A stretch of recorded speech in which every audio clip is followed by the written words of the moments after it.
चलिए आइए देखिए, हम आगे बात कर रहे हैं आपको कि अभी हम वेरियस प्रोसेस पे प्रेजेंट किए थे, पीवी डायग्राम पे वेरियस प्रोसेस को हम रिप्रेजेंट किए थे, दोनों में, एक्सपेंशन के लिए भी और कंप्रेशन के लिए भी।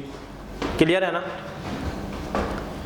अब हम इसी को नेक्स्ट टॉपिक जो देखने जा रहे हैं वो है आपका कि पीवी डायग्राम पे आपका कांस्टेंट टेम्परेचर या आइसोथर्मल प्रोसेस या आइसोथर्मल कर्व का स्लोप क्या होगा, है ना, उसके बारे में हम आपको डिस्कस करने जा रहे हैं। उसी तरह पीवी डायग्राम पे एडियाबेटिक कर्व का जो आपका स्लोप होगा वो क्या होगा, है ना, उसके डिस्कशन हम लोग करेंगे। चलिए आइए देखिए, यहाँ पे ध्यान दीजिए। कहने का मतलब कि हेडिंग आपका होगा, है ना, slope of isothermal curve, slope of isothermal curve on PV diagram, on PV diagram, on PV diagram, ठीक है ना। तो PV डायग्राम पे हम देखेंगे स्लोप आइसोथर्मल का, ठीक है ना। अब देखिए यहाँ ध्यान दीजिए, समझिए, यहाँ पे कहने का मतलब है कि आपको पीवी पे स्लोप निकालना है। सपोज दैट कि ये आपको एक कर्व है 1 to 2, एक प्रोसेस है, एक कर्व है 1 to 2, जो कि आपका क्या है, आइसोथर्मल कर्व है, ठीक है ना। अब इस आइसोथर्मल का आपको क्या निकालना है, स्लोप निकालना है। तो आइसोथर्मल का स्लोप निकालने का मतलब क्या हुआ कि आपको जो है, अगर ए एक्सिस आपका पी है और ये आपका क्या है, भी है। क्लियर ना? अब इसका स्लोप निकालने का मतलब क्या कि मान लिया कि आपका x और y होता है ना। मान लिया जाए कि आपका एग्जांपल के तौर पे ये आपका y है और ये आपका x है। अब यहाँ पे अगर आप स्लोप निकालेंगे तो क्या निकालेंगे, स्लोप का मतलब आप क्या निकालेंगे कि dy अपॉन क्या, dx। क्लियर है ना? इस या नो इस। तो उसी तरह यहाँ पे पीवी डायग्राम पे स्लोप निकालने का मतलब हुआ कि आपको क्या निकालना है, तो dp अपॉन dv निकालना है ना। यही मेरा क्या कहलाएगा, स्लोप कहलाएगा। क्लियर है ना? यही जो है dp अपॉन dv ही मेरा क्या कहलाएगा, ये मेरा स्लोप कहलाएगा। क्लियर? तो कहने का मतलब है कि फाइनली हमको निकालना क्या है, dp अपॉन dv। चलिए आइए देखिए यहाँ पे कैसे हम लोग निकालेंगे इसको। ध्यान दीजिए, थोड़ा सा समझिए। अगर हम आपसे बात करें कि आइसोथर्मल प्रोसेस का इक्वेशंस क्या होगा, आइडियल गैस इक्वेशंस क्या होगा, तो आप क्या बताएंगे? तो हम आपको बताए हैं कि आइडियल गैस इक्वेशन अगर हम बात करें तो PV is equal to MRT होता है ना। अब आइसोथर्मल है ना, for isothermal process, for isothermal आपका टेम्परेचर क्या रहेगा, कांस्टेंट। तो फिर से जो आपका आ जाएगा PV is equal to M और R, तो ऑलरेडी कांस्टेंट होता है, T भी कांस्टेंट हो गया, तो ये पूरा वैल्यू क्या हो गया, कांस्टेंट। तो PV इज इक्वल टू क्या आ जाएगा, कांस्टेंट आ जाएगा। यही आपको शो करता है क्या, आइसोथर्मल प्रोसेस। अब यही हम इसका स्लोप निकालेंगे, तो कैसे निकालेंगे, देखिए यहाँ पे ध्यान दीजिए। ये जो PV is equal to constant आया है, इसको हम लोग डिफरेंशिएट कर देते हैं, डिफरेंशिएट बोथ साइड, है ना। इसको दोनों साइड जो है आप डिफरेंशिएट कर दीजिए, है ना। जब आप डिफरेंशिएट करेंगे तो क्या मिलेगा आपको, पहला कांस्टेंट, दूसरे का डिफरेंशिएशन, मतलब P इंटू डी और प्लस U इंटू V के फॉर्म में, है ना।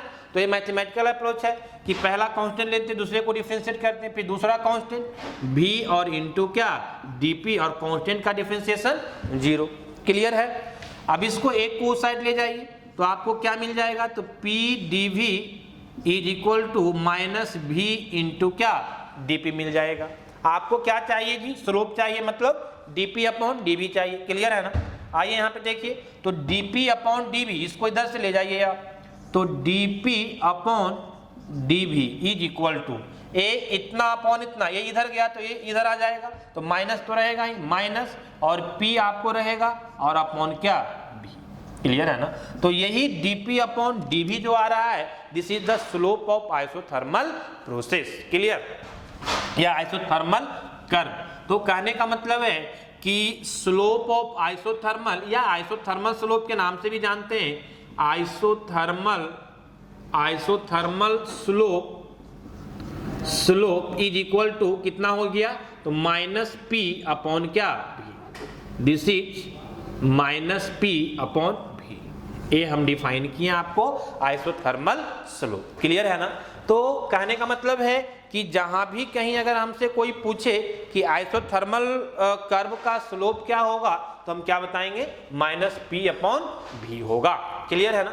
सिमिलरली इसी तरह से जो है हम लोग डिफाइन करते हैं स्लोप फॉर, है ना, आइडियाबेटिक कर्व, है ना। तो उसको हम आपको रहने देते हैं, लास्ट में हम इसको रिलेट करेंगे दोनों को, कि आपका जो आइडियाबेटिक कर्व का जो स्लोप होता है that is gamma times of slope of isothermal curve, clear ना।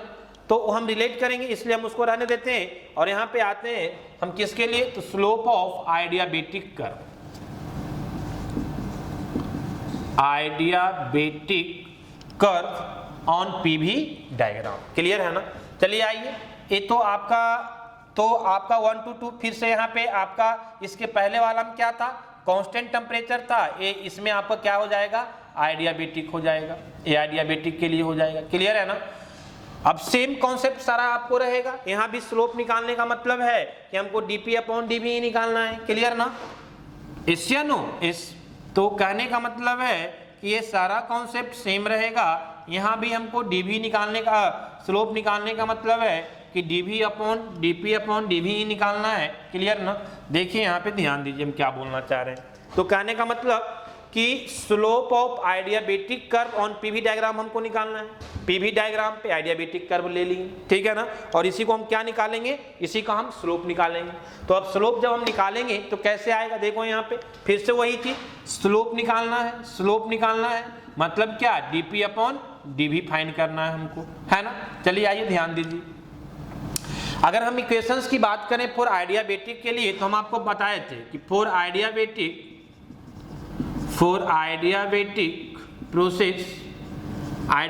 प्रोसेस के लिए हम आपको 2 पॉइंट डिस्कस किए थे। क्या, पहला पॉइंट तो ये बताए थे कि आइडियाबेटिक प्रोसेस में heat transfer from the system और heat transfer to the system 0 होता है, कोई हीट ट्रांसफर नहीं होता है। और दूसरा पॉइंट बताए थे कि आइडियाबेटिक प्रोसेस में एक रिलेशन डिफाइंड होता है फॉर आइडियल गैस पीवी पे power gamma is equal to constant, clear है ना। तो इसके लिए अगर हम इक्वेशंस लिखना चाहेंगे तो क्या हो जाएगा, पीवी पे power gamma is equal to constant, ठीक है ना। सिमिलरली जिस तरह वहां हम डिफरेंशिएट किए थे, हम यहां भी कर देते हैं, क्या, डिफरेंशिएट बोथ साइड, है ना। दोनों साइड हम क्या कर रहे हैं, डिफरेंशिएट कर रहे हैं। जब हम इसको डिफरेंशिएट करेंगे बोथ साइड तो हमको क्या मिलेगा, देखिए यहाँ पे ध्यान दीजिए, समझिए कैसे डिफरेंशिएट करेंगे।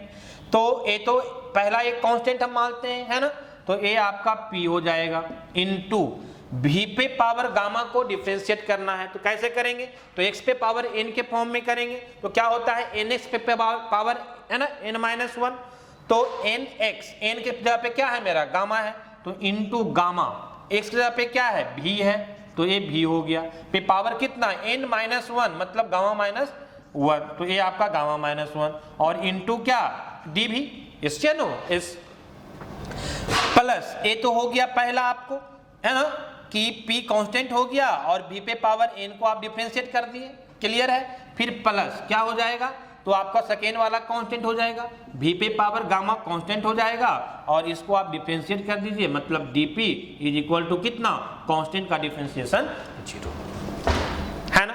चलिए आइए इसको एक स्टेप और हम सोल्व करते हैं, क्या मिलेगा यहाँ पे ध्यान दीजिए। तो यहाँ पे हमको मिल जाएगा p इंटू गामा, है ना, और v पे पावर गामा -1, क्लियर है ना, इज इक्वल टू, है ना। फाइनली हमको निकालना क्या है, dp अपॉन dv निकालना है, स्लोप निकालने का मतलब। तो इज इक्वल टू आपको हो जाएगा, इज इक्वल टू, अगर यहाँ पे हम देखिए ध्यान दीजिए हम क्या करना चाह रहे हैं कि dp अपॉन dv हमको चाहिए, या हम सेकेंड में करेंगे, एक स्टेप पहले लिखिए तो कंफ्यूजन हो जाएगा। सेकेंड स्टेप में हम रेशियो निकालेंगे, अभी हम इसको माइनस करते हैं उधर ले जा करके, तो ये इंटू डी भी लिखिए, into D V is equal to, A plus से इधर आकर माइनस हो जाएगा, तो माइनस ऑफ वी पे पावर गामा और इंटू क्या डीपी। क्लियर है? अब देखिए यहाँ पे ध्यान दीजिए, समझिए थोड़ा सा कि अगर हम अब यहाँ पे dp अपॉन dv निकालना चाहें तो ये आपका इधर आके माइनस हो जाएगा। क्लियर है ना? तो कहने का मतलब है कि आप अगर यहाँ से dp अपॉन dv लिखना चाहेंगे, dp अपॉन dv लिखना चाहेंगे तो डेट इज इक्वल टू हो जाएगा आपको, ये dp अपॉन dv हो गया। क्लियर है ना? तो इतना अपॉन a वैल्यू हो जाएगा और माइनस तो रहेगा ही, तो माइनस ऑफ, पहले a लिखे आप, p इंटू गामा v पे पावर गामा माइनस 1 और dv यहाँ ये रेशियो आ गया है अपॉन कितना, यहाँ पे आपका आ जाएगा v पे पावर गामा। क्लियर है ना? अब इसको एक स्टेप और अगर हम सॉल्व करते हैं, इसको आप रहने दीजिए वहां पे। क्लियर है ना? क्योंकि उसको हम रिलेट करेंगे, है ना? अब देखिए यहाँ पे ध्यान दीजिए कि अगर हम यहाँ पे dp अपॉन dv को एक स्टेप सॉल्व करते हैं तो हमको क्या मिलेगा जी? देखिए यहाँ पे तो a dp upon dv is equal to, अगर हम बात करें तो समझने का चीज है, देखिए यहाँ पे सेम बेस में जब ए ऊपर जाएगा पावर तो क्या हो जाएगा? माइनस हो जाएगा, क्योंकि ये डिवाइड है। अगर मल्टीप्लाई होता है तो सेम बेस में पावर क्या हो जाता है? ऐड हो जाता है। डिवाइड है तो यहाँ भी v पे पावर गामा माइनस 1, यहाँ v पे पावर गामा, तो बेस तो सेम है, v यहाँ भी, तो पावर क्या हो जाएगा? माइनस हो जाएगा। चलिए आइए इसी को हम रिप्रेजेंट करते हैं कि that is equal to minus तो आपको रहेगा ही, p इंटू गामा भी आपको रहेगा ही, यहाँ पे v पे पावर गामा माइनस 1 और a वैल्यू ऊपर चला जाएगा तो ये माइनस हो जाएगा गामा। अब प्लस गामा और माइनस गामा आपका कैंसिल हो जाएगा, तो क्या बचेगा जी? तो dp upon dv is equal to आएगा माइनस ऑफ, इसको हम लिख सकते हैं कि गामा, या फिर इसी फॉर्म में लिखिए, एक स्टेप आगे हम जाके आपको करेंगे कि p इंटू गामा और v पे पावर कितना? माइनस 1। क्लियर है ना? अब v पे पावर माइनस 1 को 1/v हम लिख सकते हैं, तो ये मेरा कितना आ जाएगा? dp upon dv is equal to आ जाएगा आपको कि माइनस p बाई v, 1/, हो जाएगा तो p बाई v हो जाएगा, 1/v करेंगे तो p बाई v ही हो जाएगा। क्लियर है ना? तो माइनस p बाई v और इंटू क्या बचेगा? यहाँ पे आपको गामा बचेगा। क्लियर है ना? तो इसी को हम लिख सकते हैं कि a आपका dp अपॉन dv जो है that is equal to gamma into minus p by v। Yes या no? This is the slope, है ना, ऑफ आइडियाबेटिक कर्व, है ना? ये आपका क्या है? ये आपका है स्लोप ऑफ आइडियाबेटिक कर्व। ठीक है ना? अब आप यहां से रिलेट कर सकते हैं, क्या हम बोले थे? इसको हम इसीलिए यहाँ पे लिख कर रखे थे कि हम इसको क्या कर सकें? रिलेट कर सकें। देखिए यहाँ पे ए आइसोथर्मल का स्लोप है माइनस p बाई v, और ए आइडियाबेटिक का स्लोप है क्या? Gamma into minus p by v, मतलब गामा टाइम्स है आइडियाबेटिक। क्लियर ना? तो कहने का मतलब है कि हम अगर ये दोनों को रिलेट करें तो हम यहाँ पे लिख सकते हैं कि स्लोप ऑफ या आइडियाबेटिक स्लोप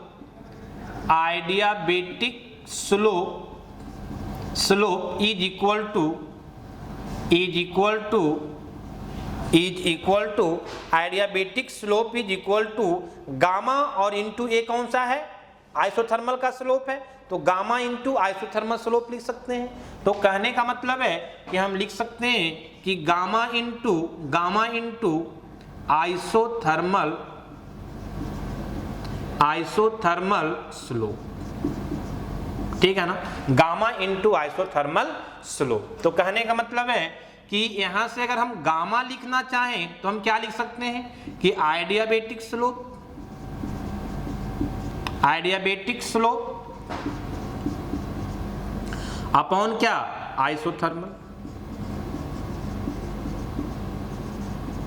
आइसोथर्मल स्लोप। ठीक है? तो कहने का मतलब है कि जहां भी जैसे भी आपको रिक्वायरमेंट हो, अगर आपसे ये पूछा जाए कि एडियाबेटिक स्लोप जो होगा वो कितना टाइम्स ऑफ आइसोथर्मल होगा, दैट इज गामा टाइम्स। अगर आपको बोल दे कि एडियाबेटिक स्लोप और आइसोथर्मल स्लोप का जो रेशियो होगा वो क्या होगा, तो ये भी आप बोल सकते हैं, है ना, ये भी आप बोल सकते हैं कि गामा के बराबर होगा। तो ये इंपॉर्टेंट है, थोड़ा सा क्वेश्चंस यहाँ से जो है वो ऑब्जेक्टिव क्वेश्चंस आते रहता है वेरियस टाइप का, ठीक है ना, डिफरेंट टाइप से आपको क्वेश्चंस को है वो रिलेट करते रहता है। तो आपको क्या करेगा कि सिर्फ आइसोथर्मल का स्लोप पूछ देगा, that is minus P by V. तो आपको सिर्फ आइडियाबेटिक का स्लोप पूछ दे तो gamma into minus P by V, या फिर आपको आइडियाबेटिक होगा वो कितना टाइम्स ऑफ आइसोथर्मल स्लोप होगा, तो दैट इज गामा टाइम्स, या फिर जो दोनों का रेशियो होगा वो क्या होगा, तो दैट इज गामा, ठीक है ना। तो ये डिफरेंट टाइप से आपको जो है ऑब्जेक्टिव क्वेश्चंस यहाँ से पूछा जाता है, ठीक है ना। तो ये हम आपको रिप्रेजेंट कर रहे थे कि दो आइसोथर्मल और आइडियाबेटिक कर्व का पीवी डायग्राम पे हम स्लोप कैसे फाइंड करेंगे, ठीक है ना। तो ये दो वैल्यू आपको हम यहाँ पे फाइंड किए, ठीक है। अब नेक्स्ट जो है हम आपको, अब चूंकि बहुत ज़्यादा हम लोग जो है ना थ्योरी का पार्ट देख चुके हैं, बेसिक कॉन्सेप्ट में आपको बहुत ज़्यादा अब और भी नहीं पढ़ना है। एक टॉपिक और आपको पढ़ना है, दैट इज हीट ट्रांसफर, क्योंकि वर्क ट्रांसफर हम लोग डिस्कस कर चुके हैं। तो लास्ट एक टॉपिक और जो मेरा बेसिक कॉन्सेप्ट में पढ़ना है वो हीट ट्रांसफर के बारे में पढ़ना है, जो कि हम आपको बता चुके हैं पहले ही, थोड़ा सा हिंट किए हैं कि जो मेरा हीट ट्रांसफर होता है that is due to temperature difference के कारण होता है। तो नेक्स्ट टॉपिक जो है वो हम आपको हीट ट्रांसफर पढ़ेंगे, ठीक है ना। और फिर मेरा बेसिक कॉन्सेप्ट जो हो जाएगा वो क्या हो जाएगा, ओवर हो जाएगा, थर्मोडायनामिक्स का जो बेसिक कॉन्सेप्ट है वो ओवर हो जाएगा, ठीक है ना। तो इस तरह से जो हमको आपको एकदम ध्यान होना चाहिए कि बेसिक कॉन्सेप्ट में हम लोग क्या क्या पढ़ते हैं। तो सबसे पहले थर्मोडायनामिक्स क्या होता है, फिर थर्मोडायनामिक सिस्टम क्या होता है, फिर उसी से रिलेटेड जो चीज़ें हैं सराउंडिंग बाउंड्री ये सब की हम बात करते हैं। फिर आपको हम बताते हैं कि थर्मोडायनामिक टाइप्स ऑफ सिस्टम कितना होता है, ठीक है ना। फिर प्रॉपर्टीज क्या होता है, फिर थर्मोडायनामिक प्रॉपर्टीज क्या होता है, टाइप्स ऑफ प्रॉपर्टीज, है ना। उसके बाद आपको वर्क ट्रांसफर, उसके बाद आपको डिफरेंट टाइप्स ऑफ रिप्रेजेंटेशन, ठीक है ना। जो इम्पोर्टेंट चीज है वो ये है, हम बार बार बोल रहे हैं कि जो 5 प्रोसेस है, कौन कौन, constant volume, constant pressure, constant temperature, adiabatic, polytropic, ये पांचों प्रोसेस जो है आपको ये पांचों प्रोसेस का आइडियल गैस इक्वेशंस पता होना चाहिए, हीट ट्रांसफर का इक्वेशंस पता होना चाहिए, वर्क ट्रांसफर का इक्वेशंस पता होना चाहिए। ये बहुत बेसिक कॉन्सेप्ट है, इसके बिना हम आगे नहीं डील कर सकते हैं थर्मोडायनामिक्स को, जिसमें कि हम आपको रिलेशंस बता चुके हैं डिफरेंट प्रोसेस का, हम वर्क ट्रांसफर भी आपको बता चुके हैं। एक पॉइंट बच रहा है दैट इज हीट ट्रांसफर, है ना, वो हम आपको नेक्स्ट स्टार्ट करेंगे। लेकिन इसके पहले जो है हम आपको कुछ क्वेश्चंस डिस्कस करना चाहते हैं, कुछ क्वेश्चंस के बारे में हम आपको बताना चाहते हैं, ठीक है ना। जितना हम अभी तक डिस्कस कर लिए हैं उसी में से जो है कुछ क्वेश्चंस हम आपको डिस्कस करेंगे, है ना, वो नेक्स्ट क्लास में, ठीक है।